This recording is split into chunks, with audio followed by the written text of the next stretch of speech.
As a boy growing up in St. Louis, Andy Cohen was a pop culture fanatic who was obsessed with the soap opera, All My Children. He loved the beautiful characters in the fictional town of Pine Valley, their over-the-top drama and, of course, Susan Lucci, who starred as the iconic Erica Kane. In 2006, as a programming executive at the then-fledgling cable network Bravo TV, Cohen transformed his fascination into a new series, The Real Housewives of Orange County. He's seen as the personification of Bravo, and he takes on almost this mythical status and becomes the really high-profile target of whatever grievances people might have, said Alex Baskin, the executive producer of Beverly Hills, Orange County, and Vanderpump Rules. But unlike Pine Valley, the show's non-stop drama chronicled the relationships, fights, divorces, infidelities and financial woes of real people who are wealthy and glamorous. "I didn't know I'd go on to be ringleader to a fabulous galaxy of women starring in a real-life soap opera," wrote Cohen in his best-selling memoir, Most Talkative. Today, there are 11 Real Housewives franchises, from Beverly Hills to Dubai, plus 13 international adaptations currently, as well as spin-offs including the hugely popular Vanderpump Rules, which have fueled Bravo's voyeuristic unscripted programming and reinvented a genre of television. Bravo-lebrity is part of the lexicon, and the reality star's antics have become modern-day water-cooler fodder. But the very same mascara-streaked moments that have made for ratings gold have come under fire. A slew of allegations and lawsuits claiming bullying, harassment, misogyny, racism and unfair labor practices have been leveled at Bravo and the show's producers. And Cohen, as the face of the network, has drawn particular scrutiny, portrayed by his detractors in lawsuits and in interviews as a reality TV Svengali who pits women against one another. They allege he fosters toxic workplace conditions in order to create on-screen drama. Bravo has said it is committed to a safe workplace. Cohen has denied any wrongdoing, with a number of the network's stars and others dismissing the critics as desperate sensationalists. He's seen as the personification of Bravo, and he takes on almost this mythical status and becomes the really high-profile target of whatever grievances people might have, said Alex Baskin, the executive producer of Beverly Hills, Orange County, and Vanderpump Rules. Before Bravo emerged out of reality TV's primordial soup, it began as a fine arts cable channel in 1980. Bravo was the kind of stop on the dial where Federico Fellini films were shown along with jazz and ballet performances. For years, its signature show was Inside the Actors Studio. Then in 2002, NBC, which owned a stake in Bravo, acquired the channel for $1.25 billion, giving the network Bravo's upscale audience and a toehold in basic cable. 2 years later, NBC merged with Vivendi Universal Entertainment, becoming NBC Universal. Lauren Zalaznick, who ran NBC's short-lived but well-regarded pop culture cable channel trio, was tapped to be Bravo's president. "Nobody cared about cable. Nobody wanted or believed a channel like Bravo could be anything more than a niche," she said, "except my small team," which included Cohen, also a trio transplant. In 1990, Cohen arrived in New York armed with a degree in broadcast journalism from Boston University and eclectic taste. In addition to All My Children, he was a fan of Battle of the Network stars, Madonna and legendary ABC White House correspondent Sam Donaldson. He dreamed of becoming a television anchor. However, during a college internship at CBS News, an industry veteran discouraged him, saying Cohen's lazy eye would be a problem.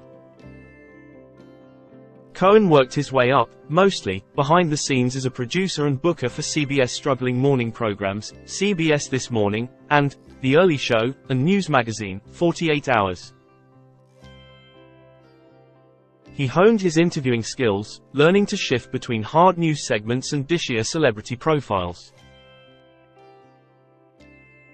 It also was during this time that Cohen became popular among the media glitterati, including Anderson Cooper and Sarah Jessica Parker, most of whom remain part of his inner circle. "I didn't know I'd go on to be ringleader to a fabulous galaxy of women starring in a real-life soap opera," wrote Cohen in his best-selling memoir, Most Talkative. "He met a lot of people through producing them and that evolved into friendships," said Liza Pesky, a television producer who bonded with Cohen 30 years ago over their shared love of Susan Lucci. "When you meet him, you just want to be his friend." Although Cohen was named Bravo's vice president of original programming, Zalaznick was initially skeptical, given his news-producing background. But she soon was won over. "Cohen was ebullient, positive and an optimist," she said. "He breaks down things that happen on TV or in the culture, and gives them attributes that viewers or non-celebs can relate to: happiness, sadness, jealousy, exuberance, romance." In 2003, Bravo aired the makeover reality series, Queer Eye for the Straight Guy. It was a massive hit. A year later it won an Emmy. Queer Eye marked Bravo's pivot from art house to reality TV funhouse. As Bravo's ringmaster, Cohen, who arrived in 2004, helped the network develop shows that revolved around food, fashion and design.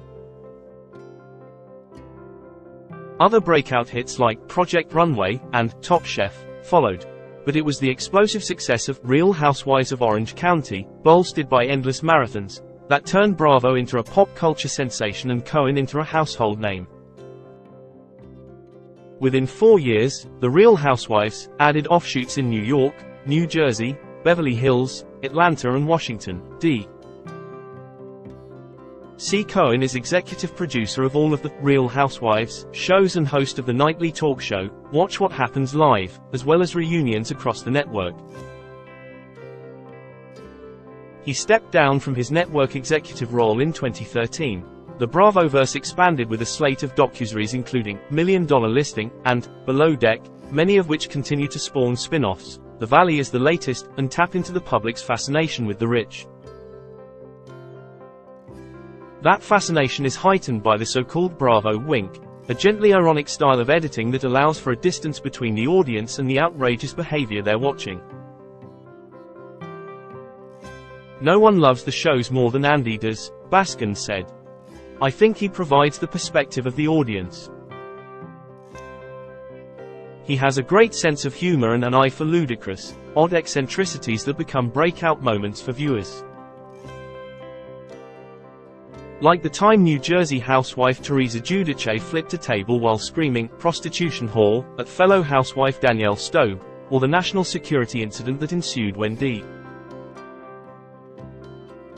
housewife Mikhail Salahi and her then-husband, Tark, crashed a White House state dinner for the Prime Minister of India. Cohen's irreverent emails to Zalaznick about the shows in production eventually led to his hosting online after shows and the often contentious Real Housewives reunions.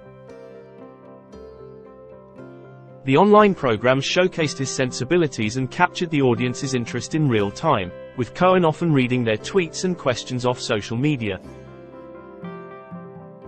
Cohen, who had done bit parts on screen, he played a shirtless extra in a gay bar on Sex and the City, became a singular on-camera presence. In 2009 he began hosting Bravo's weekly talk show, Watch What Happens Live, WWHL, which expanded to 5 nights a week in 2011. A freewheeling affair, it is broadcast live, most nights, from the so-called Bravo Clubhouse, an intimate studio decorated with kitschy memorabilia, where Bravo celebrities mingle with Oscar winners, many of whom are self-described Bravo fans, in the ultimate clash of high and low culture. During one episode, Amy Schumer likened the final moments of last year's Vanderpump Rules reunion to the end of Schindler's List. With WWHL, Cohen broke the late-night model. And not just because he is the only openly gay host in American late-night TV. There are games like Shag, Marry, Kill, and the recurring feature Clubhouse Playhouse, where A-list stars reenact memorable scenes from Bravo shows. Think Natalie Portman spitting out the line, "If this is what mediocre looks like, I'm very happy being mediocre," channeling an epic Salt Lake City fight.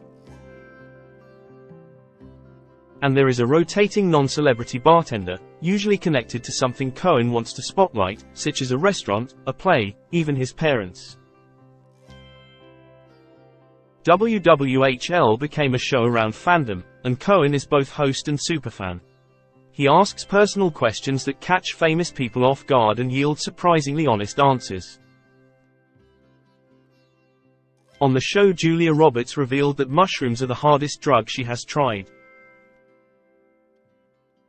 Liam Neeson confirmed the rumor that he is, as Cohen put it, the most well-endowed person in Hollywood. The combination of soapy spectacle and celebrity has spawned multiple businesses, from wine to skincare lines, launched by the Bravo celebrities. There is no shortage of people lining up to be cast on Bravo shows. And Cohen has become a multimedia tycoon with 4 bestsellers, a book imprint and 2 Sirius XM radio channels. In 2019, the network debuted Bravo Con, a 3-day spectacle billed as the place where Bravoholics and future Bravo-lebs come together to celebrate their fandom. Bravo hosts some of the most watched shows on TV. The season premiere of Vanderpump Rules this year drew a record 3.2 million viewers, while Bravo's overall average primetime audience dropped last year by 45%, the decline was much less than for other basic cable channels. Outside of sports, film and news, Bravo remains the biggest and most important pillar inside the NBC ecosystem, particularly with regard to Peacock usage, said Evan Shapiro, a media analyst, adding that the franchises have been carrying a huge part of the portfolio for that company for some time. 2 years ago, after NBC's streaming service, Peacock, was named the official home of Bravo content, Jeff Shell, NBC Universal's former CEO, hailed Bravo programming as a key driver of new subscribers. But there is a dark side to Bravo's compelling entertainment. In 2011, Russell Armstrong, husband of Beverly Hills housewife Taylor Armstrong, died by suicide amid allegations that he had physically abused his wife, which became a storyline that surfaced on the show. More recently, Vanderpump Rules star Rachel Leviss entered an inpatient mental health facility after last year's season, in which her affair with castmate Tom Sandoval became a national scandal, earning it the sobriquet, Scandoval. In the wake of George Floyd's murder, Bravo came under fire for its failure to cast people of color in some of its most popular shows until recently. Attempts to integrate New York and Dallas ended disastrously, leading to racially charged confrontations among the cast members. New York was entirely recast and Dallas was effectively cancelled.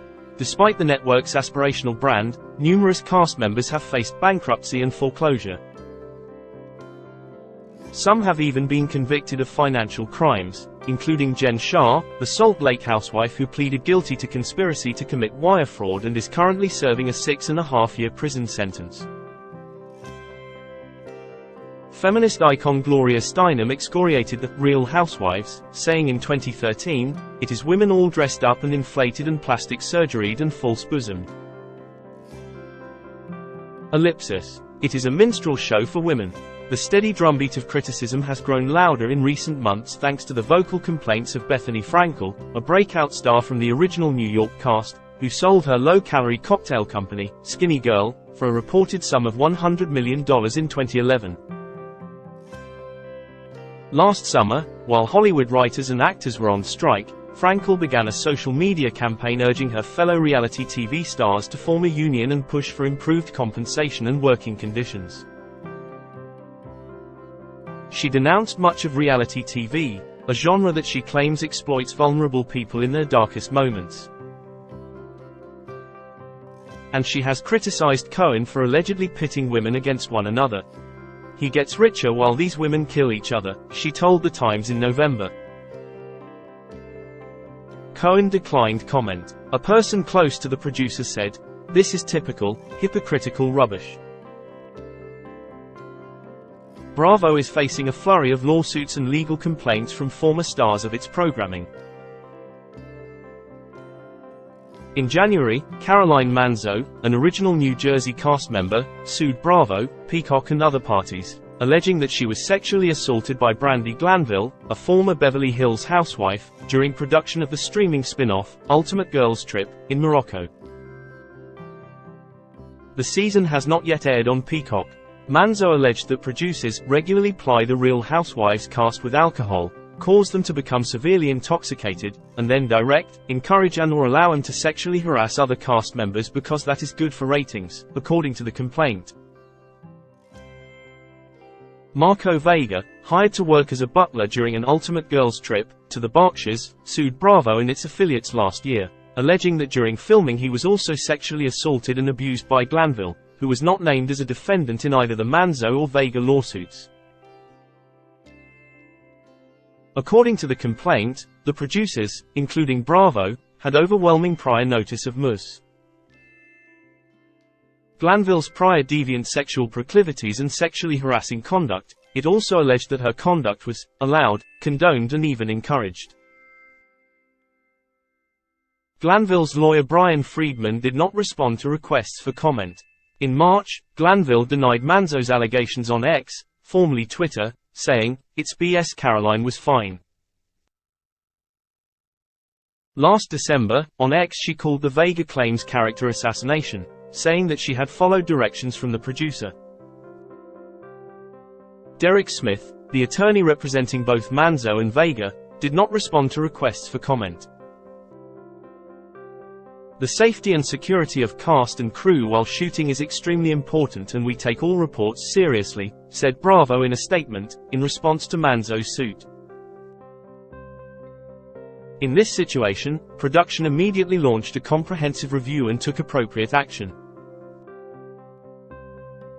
Responding to the Vega complaint, a Bravo spokesperson said, "He never filed any kind of complaint or raised any issues, so the first time we heard about this was years later through the lawsuit." In January, Bravo and the show's producers filed a motion to dismiss Vega's case. Cohen was not named in either lawsuit. Attorneys for Glanville have alleged the producer made sexually offensive remarks about another cast member. In a video sent to Glanville in 2022, Cohen allegedly boasted of his intention to sleep with another Bravo star that night while thinking of her and invited her to watch via FaceTime, attorneys Mark Geragos and Brian Friedman said in a February letter to Bravo.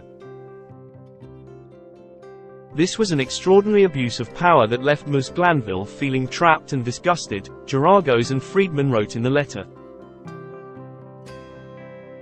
Cohen apologized on X, "It was absolutely meant in jest," and Brandi's response clearly communicated she was in on the joke. "That said, it was totally inappropriate and I apologize," he said. Later that month, Leah McSweeney, who starred in The Real Housewives of New York City and Ultimate Girls Trip, sued Bravo and Cohen, alleging she was pressured to consume alcohol while starring on the show, and that Cohen intentionally uses cocaine with his employees to promote a workplace culture that thrives off drug and alcohol abuse. In a statement, a spokesperson for NBC Universal said that the network was conducting an investigation into the recent allegations. In its statement, Bravo reiterated its commitment to maintaining a safe and respectful workplace, adding that it has been working to enhance stricter guidelines on alcohol, and implement psychological support and other measures with its third-party production companies. Further, Bravo said, a number of claims that were made by Leah McSweeney were previously investigated and unsubstantiated. McSweeney's attorney did not respond to a request for comment. Cohen's attorney, Oren Snyder, has strenuously denied the allegations. In a letter sent to McSweeney's attorneys, Snyder called the claims a shakedown, and said the complaint was littered with false, offensive, and defamatory statements, and demanded a public apology. Andy is a principled guy, who believes in right and wrong, and like anyone else is disappointed when people make false allegations against him, Snyder told The Times. For many in Cohen's inner circle, the accusations against him are astonishing and perplexing. "I love Andy, he's loyal to a fault," said producer Liza Pesky. Andy has this quote in his book that, "When you're the hammer, everything's a nail." And he's a nail to a lot of these women. This is a choice. "No one's forcing anyone to be a part of this incredible machine," said Orange County star Heather Dubrow. "We're so lucky to be a part of pop culture like this." Arguably, Cohen's peculiar role at Bravo, as development executive turned on-air talent, has made him a target for broader criticism of its guilty pleasure programming, where the lines can appear to be blurred. "Reality TV is no stranger to problematic behavior," said Danielle Lindemann, a Lehigh professor and author of True Story: What Reality TV Says About Us. The question is this a new age of reckoning where people are going to turn off the shows because they know what's happening behind the scenes? "A lot of them view me as kind of their daddy in some weird, sick way, and their boss, and their friend, and their boyfriend, and their enemy, and so there's a lot of different psychological layers happening in a situation like this," Cohen told the New York Times. "Some of them are volatile women. So it's all real. It's all real." This dynamic has led to persistent criticism that Cohen plays favorites with the housewives, inviting the women he likes onto WWHL more often or going easy on them in reunions, like a latter-day Truman Capote manipulating a flock of 21st-century swans. However, many of those in his orbit say he takes pains to maintain a professional distance. One of his closest friends, Kelly Reaper, finds the current storm of claims against Cohen shocking and upsetting, calling him a professional who is remarkable in his ability to draw those professional personal lines.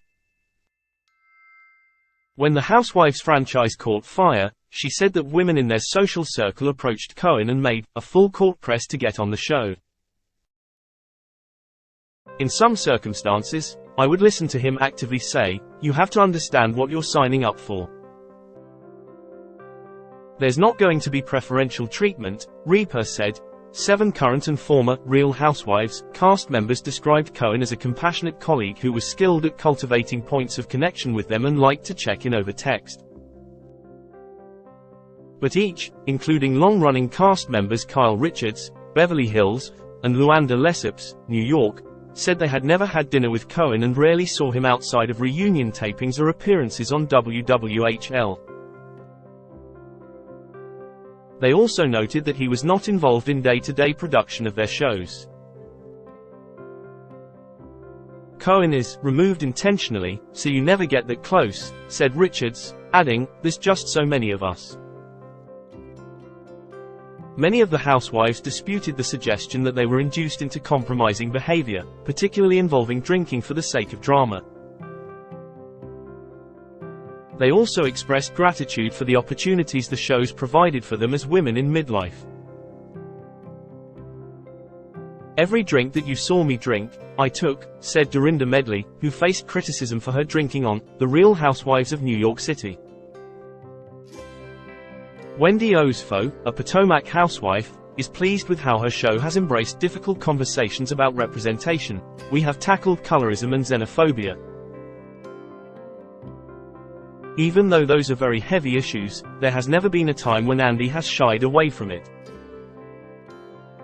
As controversies and recriminations continue to swirl, it doesn't appear that either the network or Cohen plans to rein in the antics. At least for now, they don't need to. According to Bravo, nearly every returning series has seen season-over-season growth among total viewers, with several on track to have their most watched seasons ever across platforms. "Reality TV is no stranger to problematic behavior," said Danielle Lindemann, a Lehigh professor and author of True Story: What Reality TV Says About Us. The question is this a new age of reckoning where people are going to turn off the shows because they know what's happening behind the scenes? If you tuned into WWHL this month, the answer is no. There was Cohen playing Pillow Talk with singer Ricky Martin, asking him soft and fluffy questions including, "In the bedroom, do you believe it's more about the size of the vessel or the motion of the ocean?" His answer: the size of the vessel.